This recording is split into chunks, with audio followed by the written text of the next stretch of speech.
Hello. In the traditional motion picture story, the villains are usually defeated. The ending is a happy one. I can make no such promise for the picture you're about to watch. The story isn't over. You and the audience are part of the conflict. Big government. Government controls almost everything, and they use this power to take things by force from one person and give it to another. History. From history we see that whether it was Hitler's National Socialism or Stalin's Soviet Socialism, socialism by whatever name and in all its forms is the ultimate evil. Sooner or later, it destroys everything in its path. Law, morality, family, prosperity, productivity, education, incentive, and finally life itself. The problem with socialism is that it creates the conditions for a Stalin or a Hitler to come to power.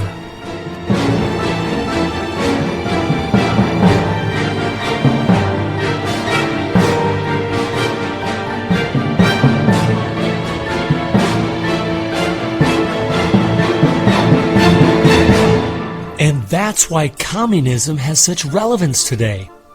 It's the final destination on the road we're traveling.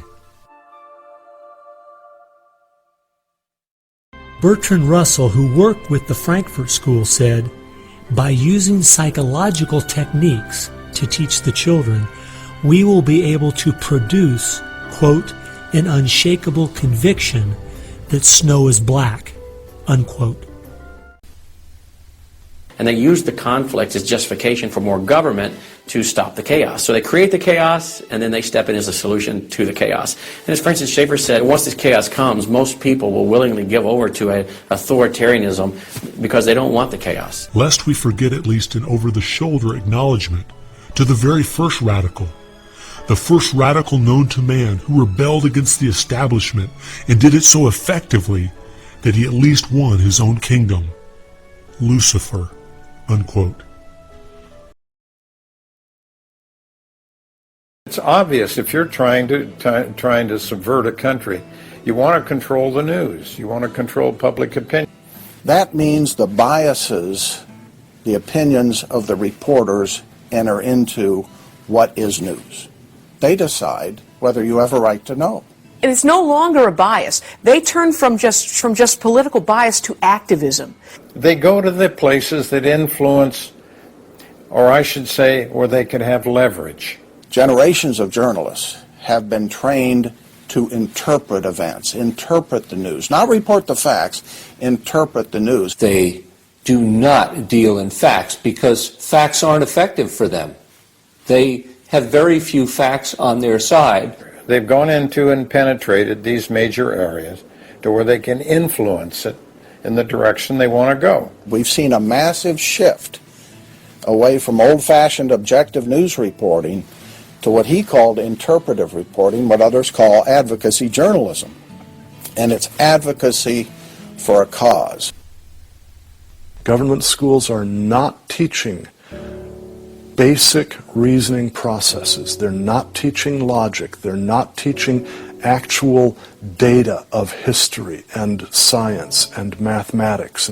And if your education is rather limited, then you're inclined to believe that government can be the solution to your problems. When you look at the desks in the schoolroom, you'll find 4 together. or maybe a table. They sit around a table.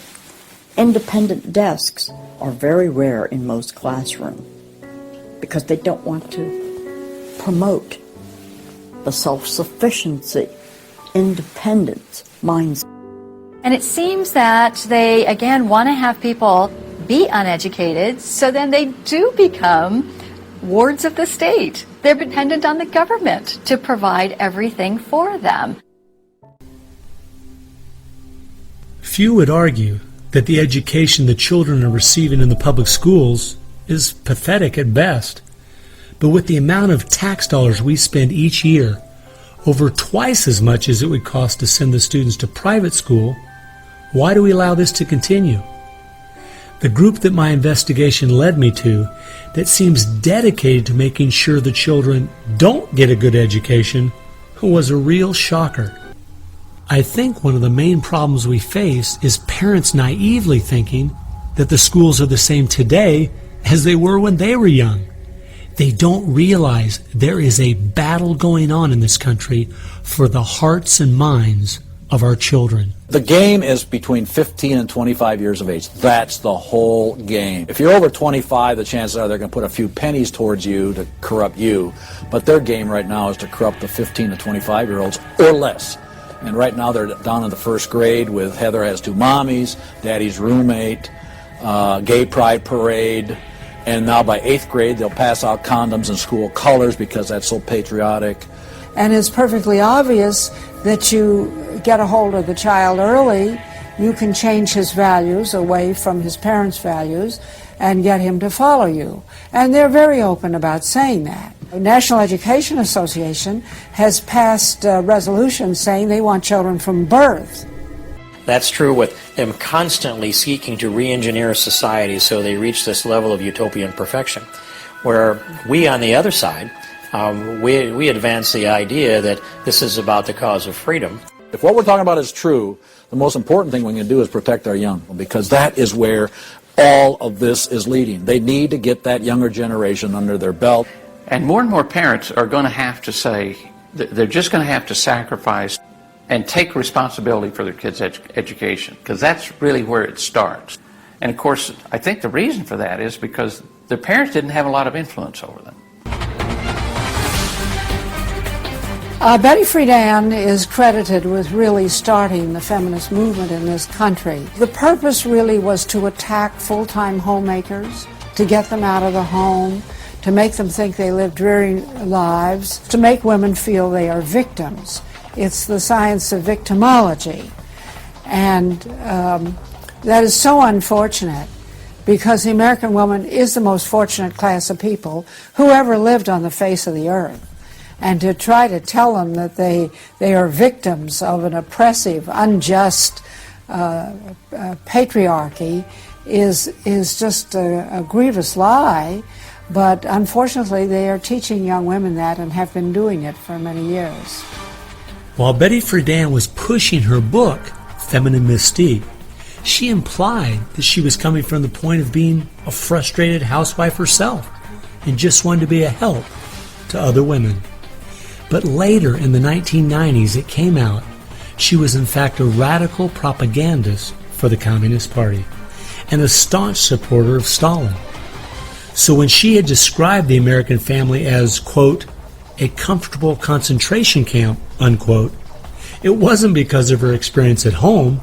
It was because she was just doing her part to dismantle our families.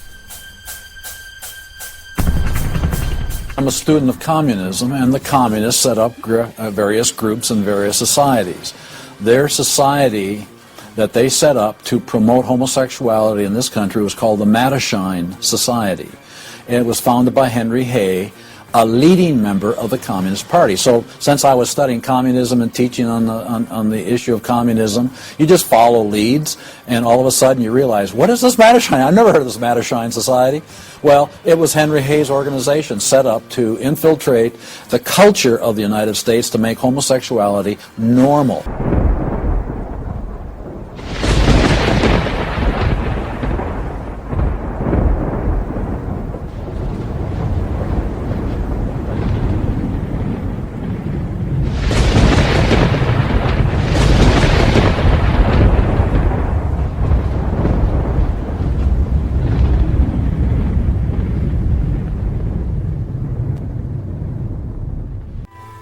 Communism is so evil. It's a completely tyrannical system. The whole history of communism is one of mass murder.